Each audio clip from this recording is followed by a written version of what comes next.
High, কেমন আছো তোমরা সবাই? আশা করছি খুব ভালো আছো।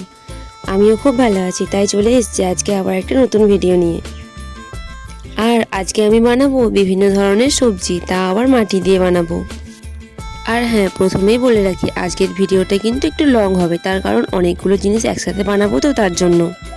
তো তোমরা প্লিজ একটু ধৈর্য ধরে আমার এই পুরো ভিডিওটি দেখো। আর হ্যাঁ, আমি কিন্তু আমার ভিডিওতে পুরো প্রসেসটা খুব ভালো করে দেখাই, তাই তোমরা যদি পরে বানাতে চাও এই ভিডিওটি দেখে কিন্তু বানাতে পারবে, কোনো অসুবিধা হবে না। তাই দেখো, আমি কিন্তু এখানে প্রথমে একটি বেগুন বানিয়ে নিচ্ছি। আর বেগুন বানানোর জন্য অনেকটা মাটি নিয়ে নিয়েছি, তারপরে আমি ওপরের দিকটা করে নিয়েছি। এরপরে আমি এটি হাতের সাহায্যে ভালো করে মসৃণ করে নেব।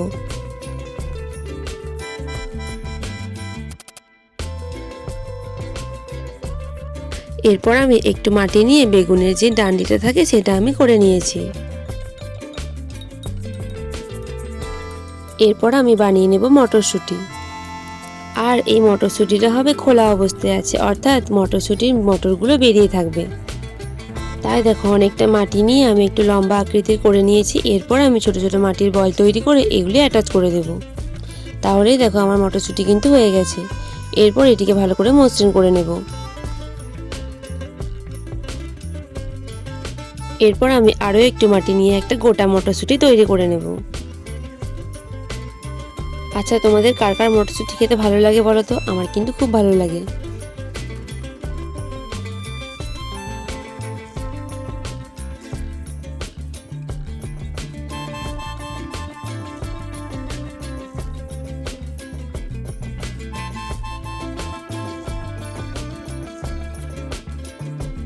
এরপর আমি বানিয়ে নেব একটি ঢেঁড়স। তার জন্য দেখো অনেকটা মাটি নিয়ে নিয়েছি এবং ঢেঁড়সের আকৃতি করে নিয়েছি।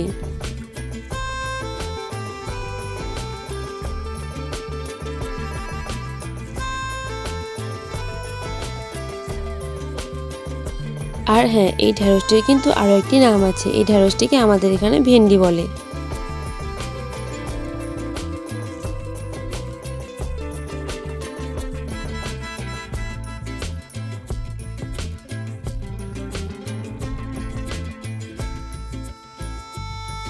এরপর আমি বানিয়ে নেব একটা ছোট্ট টমেটো। তার জন্য দেখো অনেকটা মাটি নিয়ে নিয়েছি এবং গোল মতন করে নিয়েছি।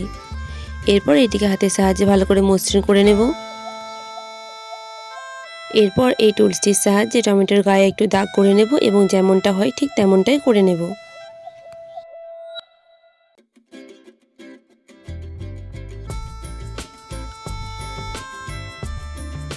এরপর টমেটোর উপরে যে সবুজ অংশটা থাকে সেটা করে নেব, যেটির সাহায্যে টমেটোটি গাছের সাথে আটকে থাকে।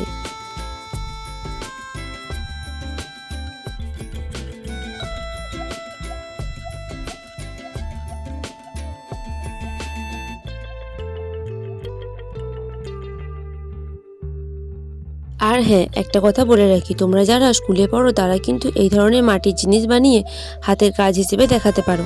আর যারা তোমরা স্কুলে পড়াও তারাও কিন্তু এগুলি বানিয়ে দেখাতে পারো টিএলএম হিসেবে।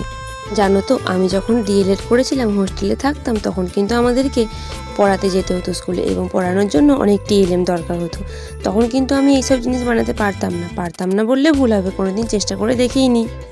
জানো তো, তখন আমার রুমমেট যারা ছিল তাদেরকে আমি বলতাম আমাকে টিএলএম বানিয়ে দেওয়ার জন্য। তারা এখন আমাকে বলে যে তুই এত সুন্দর জিনিস বানাতে পারিস, তাহলে তখন কেন আমাদেরকে বলতিস বানিয়ে দিতে, নিজে কেন বানাতিস না? আর বলে তোর মধ্যে যে এত ক্রিয়েটিভিটি ছিল সেটা তো আমরা জানতামই না, আর তুই যে এত ভালো জিনিস বানাতে পারিস সেটাও জানতাম না। যদি জানতাম তাহলে আমরাই তোকে বলতাম বানিয়ে দেওয়ার জন্য। এখন ভাবি, তখন যদি আমি এইসব জিনিস বানাতাম তাহলে আমার কতই ভালো হতো। আর দেখো, তোমাদের সাথে গল্প করতে করতে আমি কিন্তু এখানে একটা গাজর বানিয়ে নিয়েছি। এরপরে আমি বানাচ্ছি একটা পেঁয়াজ।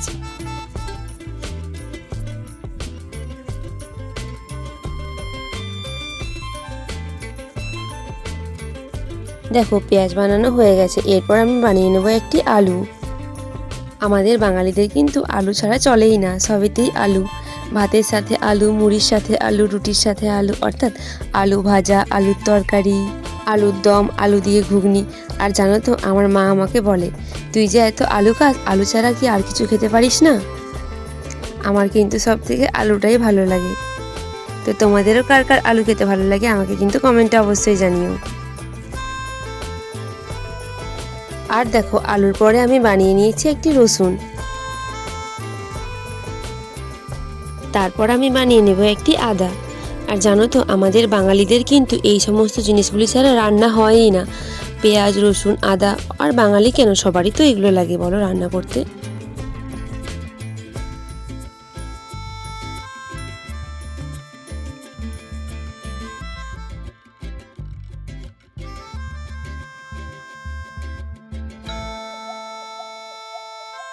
এরপর আমি বানিয়ে নেব একটা ছোট্ট কুমড়ো, পাকা কুমড়ো। তার জন্য দেখো অনেকটা মাটি নিয়ে নিয়েছি এবং গোল মতো করে নিয়েছি।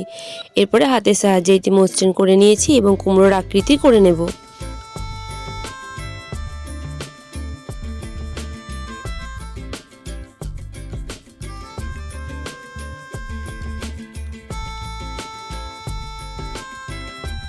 এরপর আমি কুমড়োর যে ডাঁটিটা থাকে সেটা আমি বানিয়ে নেব।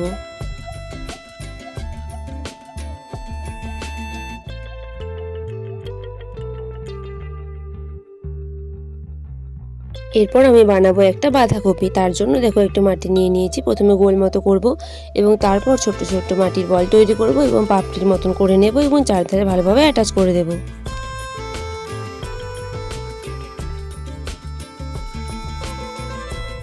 আর জানো তো এই জিনিসগুলো কিন্তু আমার একদিনে বানানো হয়নি। তার কারণ হচ্ছে হঠাৎ করে বৃষ্টি নেমে গিয়েছিল, ঝড় বৃষ্টি, তার জন্য বানাতে পারিনি। তারপরের দিনে আবার বানাতে হয়েছে। আর এই জিনিসগুলো বানানোর পর শুকানোর জন্য একটু রাখতে হয়েছিল। তারপরে আবার একদিন আমি রং করেছি, তার জন্য তো 2 দিন সময় লেগেইছে। আর দেখো বাঁধাকপি তো বানানো হয়ে গেল, তাহলে ফুলকপি কি বানাবো না? নিশ্চয়ই বানাবো। তাই দেখো ফুলকপি বানানোর জন্য আমি ফুলকপির ফুলটা করে নিয়েছি। এরপরে আমি একইভাবে পাতাগুলো করে নেব। আর দেখো ফুলটা করার জন্য আমি এই পেনটা ইউজ করেছি, খালি পেন।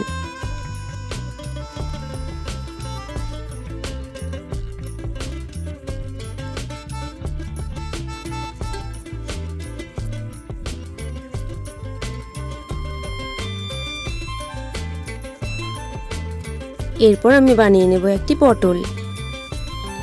তাই দেখো পটলের আকৃতি করে নিয়েছি এবং ভালোভাবে মসৃণ করে নিয়েছি।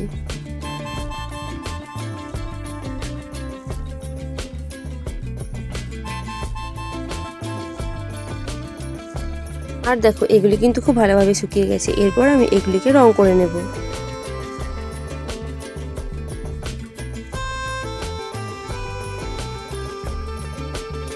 আর দেখো রং করার জন্য কিন্তু প্রথমে আমাকে সবগুলিতে প্রাইমার করতে হবে। তার জন্য আমি সাদা কালারটা এখানে নিয়ে নিয়েছি। এরপরে আমি সবগুলিতে সাদা কালারটি করে নেব।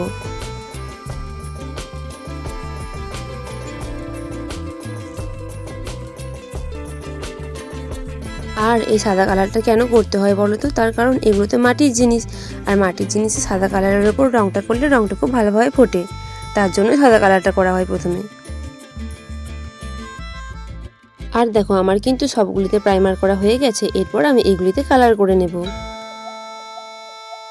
আর দেখো প্রথমেই আমি বাঁধাকপিটিতে কালার করে নেব, সেই জন্য আমি সবুজ কালারটি করে নিয়েছি। আর শাকসবজি মানেই তো জানো সবুজ, সবুজ রঙেরই হয়। এরপর আমি ফুলকপিটিতে কালার করে নেব। আচ্ছা তাহলে তোমরা আমাকে বলো তো, তোমাদের ফুলকপি ভালো লাগে নাকি বাঁধাকপি? আমার কিন্তু ফুলকপি ভালো লাগে। এরপর আমি মটরশুঁটিগুলিতে কালার করে নেব, সেটা তো পুরোটা সবুজই হবে। আর মটরশুঁটি খেতে আমার যে কি ভালো লাগে।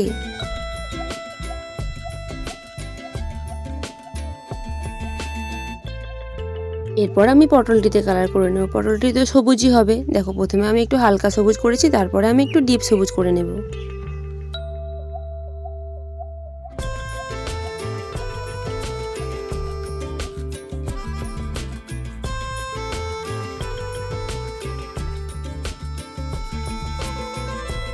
এরপর আমি ঢেঁড়সটিতে কালার করে নেব, এখানে আমি ডিপ সবুজ কালারটা করেছি।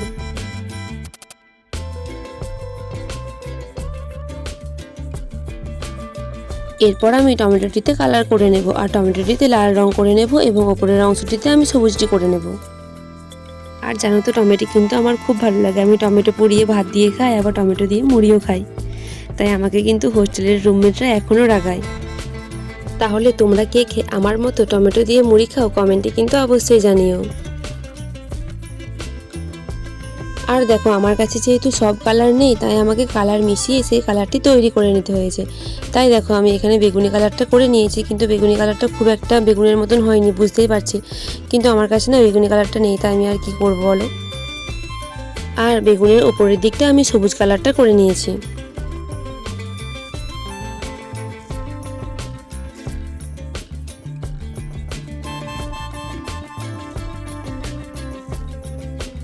এরপর আমি অরেঞ্জ কালারটা করে নেব, যেহেতু আমি গাজর বানিয়েছি তাই গাজরে তো অরেঞ্জ কালারটাই হয়, সেই কালারটা করার জন্যই আমি এখানে লালটা আর হলুদটা মিশিয়ে নিয়েছি।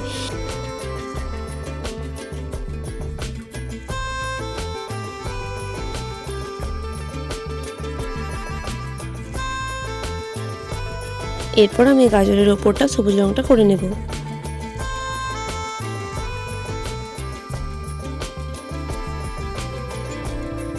আর দেখো আমি এখানে যে একটা ছোট্ট মতো কুমড়ো বানিয়েছিলাম সেটিতেও আমি কালার করে নেব।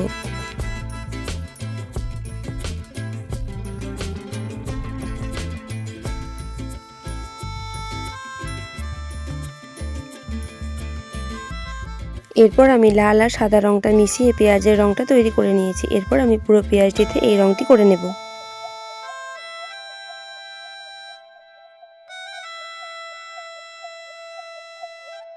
আর দেখো আলুর রঙটি করার জন্য এখানে আমি ব্রাউন কালারের সাথে সাদা রঙটা একটু মিশিয়ে নিয়েছি, তাহলে দেখো আলুর রঙটা হয়ে গেছে। আর এরপর আমি করব আদাটিতে। আদা যেহেতু একটু হলুদ হলুদ পাড়া হয়, তার জন্য আমি এখানে একটু হলুদ কালার মিক্সড করে নিয়েছি। আর রসুন তো সাদাই হয়, তাই রসুনে কিন্তু অন্য কোনো কালার করার প্রয়োজন নেই।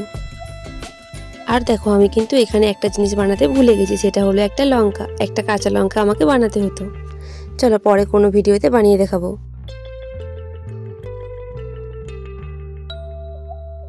আর দেখো আমার কিন্তু এখানে মাটির সব শাকসবজিগুলিতে রং করা হয়ে গেছে। তাহলে এই মাটির শাকসবজিগুলি তোমাদের কেমন লাগলো কমেন্টে কিন্তু অবশ্যই জানিও। আর কোনটা সবথেকে বেশি ভালো লাগলো সেটিও জানিও। আর এই শাকসবজিগুলি রিয়েলিস্টিক হয়েছে কিনা সেটিও জানিও। আর হ্যাঁ, যারা আমার ভিডিওটি শেষ পর্যন্ত দেখলে তাদেরকে অনেক অনেক ধন্যবাদ এবং অনেক ভালোবাসা। তারা তাদের নামগুলি কমেন্ট বক্সে লিখে দিও, আমি কিন্তু পরের ভিডিওতে তোমাদের নামগুলি নেব। আর হ্যাঁ, তোমাদের জন্য একটা কাজ দিই, সেটা হলো আমি এখানে কী কী ধরনের সবজি বানিয়েছি এবং কটা সবজি বানিয়েছি সেটা কিন্তু কমেন্টে জানিও। যারা যারা ঠিক বলবে আমি পরের ভিডিওতে তাদের নাম নেব। আজ তবে আসি, আবার দেখা হবে পরের কোনো ভিডিওতে। টাটা।